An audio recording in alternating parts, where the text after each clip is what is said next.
કે ગાજે સમુદ્રના પાણી ઘટો ઘટ જેમ મેઘાણી। આજે 365 રાત્રિમાં એક એવી રાત્રિ નહીં હોય કે મેઘાણી યાદ નહીં આવતા હોય, એવી રાત્રિ ન હોય પૂજ્ય કાગ બાપુ યાદ ન આવતા હોય, એવી રાત્રિ ન હોય પૂજ્ય દાદ બાપુ યાદ ન આવતા હોય।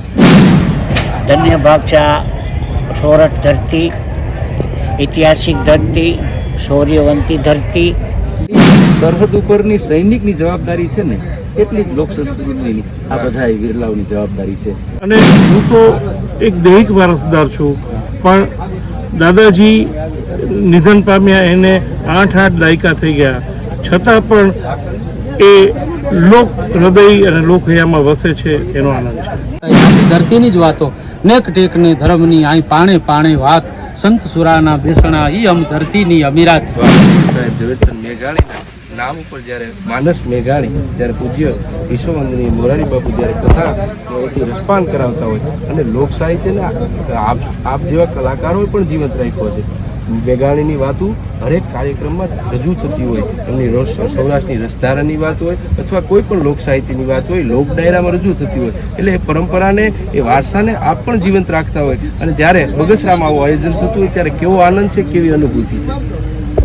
સર્વપ્રથમ તો મેઘાણી જેવા એક આત્માનું અહીં અવતરણ થવું એ જ ગુજરાતની આ ગરવીલી ભૂમિ માટે બહુ મહત્ત્વની વાત છે। લોક સાહિત્યમાં મેઘાણીજીનું જેટલું ખેડાણ છે, ઝવેરચંદ કાળીદાસ મેઘાણીનું, એટલું બહુ ઓછાનું હોય છે। એની પાળિયાને બેઠા કર્યા છે, સુતા જઈ શમશાનમાં એની રીતે ઘોડ ચાણી, વધુ જીવાડ્યા વાણિયા, કંઈક મુર્દા મેઘાણી। એ મેઘાણીએ તમે કલ્પના કરો, આજે આટલી વ્યવસ્થા છે, જે વખતે કાંઈ નહોતું, તેથી એ માણસ એ ઊંટ ઉપર ગયા છે, ઘોડા ઉપર ગયા છે, પગે ચાલી ચાલીને ગયા છે। ખાલી ફ્લેશબેકમાં જેમ ફિલ્મ જાય એમ આપણે એના જીવનમાં જઈએ તો ખબર પડે કેટલી વિકટ પરિસ્થિતિમાં આ વાણિયાએ, એટલે તેને ધૂળ જોયા કીધા છે। એ ધૂળમાંથી જે વાતો લઈ, એ ધૂળમાંથી જે ગીત લઈ, એ ધૂળમાંથી જે પ્રસંગ લઈ અને મારા ને તમારા ગરવા લોક સાહિત્યને જેને ઉજાગર કર્યું છે। કુશભાઈ, આજે 365 રાત્રિમાં એક એવી રાત્રિ નહીં હોય કે મેઘાણી યાદ નહીં આવતા હોય, એવી રાત્રિ ન હોય પૂજ્ય કાગ બાપુ યાદ ન આવતા હોય, એવી રાત્રિ ન હોય પૂજ્ય દાદ બાપુ યાદ ન આવતા હોય। આ બધાએ લોક સંસ્કૃતિનું જતન કર્યું છે। જેટલી સરહદ ઉપરની સૈનિકની જવાબદારી છે ને, એટલી જ લોક સંસ્કૃતિની આ બધા વિરલાઓની જવાબદારી છે।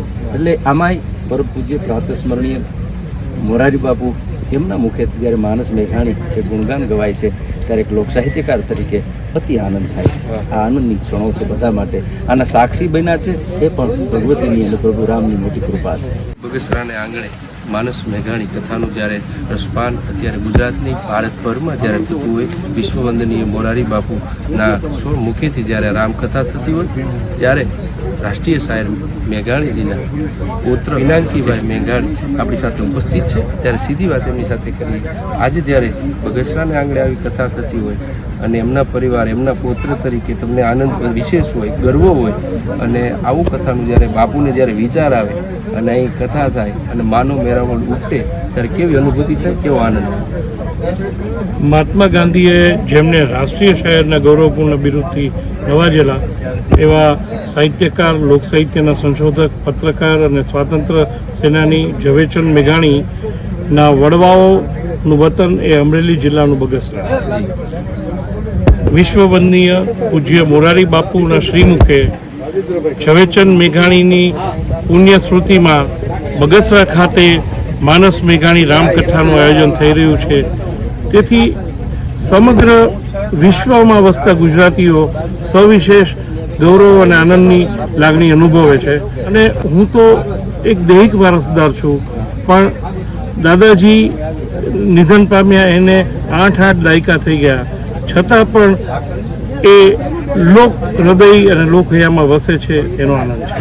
માનસ મેઘાણી કથાના 5મા દિવસે લોકગાયક, સુપ્રસિદ્ધ લોકગાયક એવા જીતુભાઈ દાદ ગઢવી જે આપણી સાથે ઉપસ્થિત છે, સીધી વાત એમની સાથે કરીએ। આજે જ્યારે બગસરાના આંગણે માનસ મેઘાણી કથાનું જ્યારે આયોજન થતું હોય અને સાહિત્ય જે રાષ્ટ્રીય શાયર ઝવેરચંદ મેઘાણી, એને જે આપણું ઉજળું સાહિત્ય છે જેને જીવંત રાખ્યું છે, એને આજે યાદ કરવામાં આવે છે। તમે એ ધરોહરને આજે પણ જીવંત રાખી છે, એ પરંપરાને કહીએ, સાહિત્યની પરંપરાને, એ પણ તમે પણ એના વાહક છો, એટલે વિશેષ આનંદ છે। કેવી અનુભૂતિ થાય છે?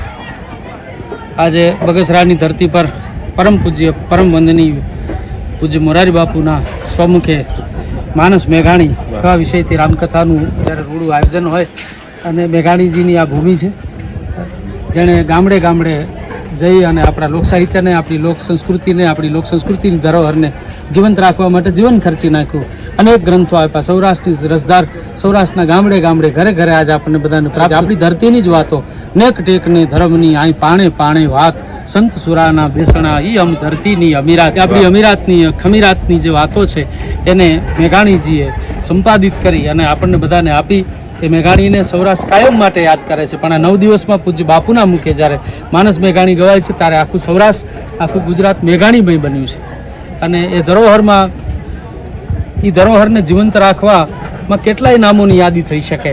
પણ આપે જેમ કીધું એમ એ અમે પણ એનું થોડુંક ચૈણામત લઈ છીએ અને એનો અમને આનંદ છે. વર્ષો પહેલાં દાદ બાપુએ ઝવેરચંદ મેઘાણીને અંજલિ આપતા એવું લખેલું એ આજે સાર્થક થાય છે. આજે સૌરાષ્ટ્રના ઘટોઘટમાં મેઘાણી જીવે છે. કે ગાજે સમુદ્રના પાણી, ઘટો ઘટ જેમ મેઘાણી. એમણે શું કામ કર્યું કે કાજળ ઘેરા કાળજામાં તે જોયું તેજની જોઈ લકીર. કાજળ ઘેરા કાળજામાં તે તેજની જોઈ લકીર.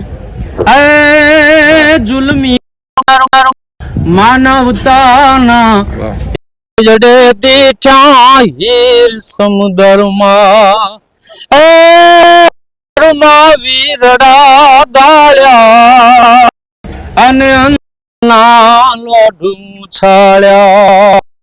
ગાજે સમ પાણી, એ ઘટો ઘટ એમ મેઘાણી. ઘટો ઘટમાં જેની વાતો, જેની કવિતાઓ, જેનું રાષ્ટ્રીય શાયરનું બિરુદ મળ્યું છે એ મેઘાણીજી ઉપર પરમ પૂજ્ય પરમ વંદનીય પૂજ્ય બાપુ જેવી કથા કરી અને મેઘાણીને જ્યારે અર્ઘા આપી રહ્યા હોય ત્યારે આપણને સૌને એનો આનંદ છે. લોક સાહિત્ય પોખાઈ રહ્યું છે અને લોક એક ઊંચાઈ મળી તો ગઈ જ છે, પણ એને વધારે ઊંચાઈથી રજૂ થઈ રહ્યું છે. પૂજ્ય બાપુના આશીર્વાદ મળી રહ્યા છે એનો વિશેષ આનંદ છે. બગસરાને આંગણે આજે રૂડો અવસર, જે અવસરની ઘણા વર્ષથી રાહ જોઈને બેઠા હતા એવો રૂડો અવસર એટલે રાષ્ટ્રીય શાયર ઝવેરચંદ મેઘાણીજી એમના પ્રસંગોને આવરી લઈ અને પરમ પૂજ્ય મોરારી બાપુએ સુંદર મજાની કથાનું આપણે બાપુ રસપાન કરાવી રહ્યા છે. ધન્ય ભાગ છે આ સોરઠ ધરતી, ઐતિહાસિક ધરતી, શૌર્યવંતી ધરતી. અને એ ધરતીની અંદર આવા રૂડા સુંદર મજાના રામકથાનું ગુણગાન થઈ રહ્યું છે. ત્યારે દરેકને જીતુભાઈ દ્વારકાવાળાને જય સિયારામ.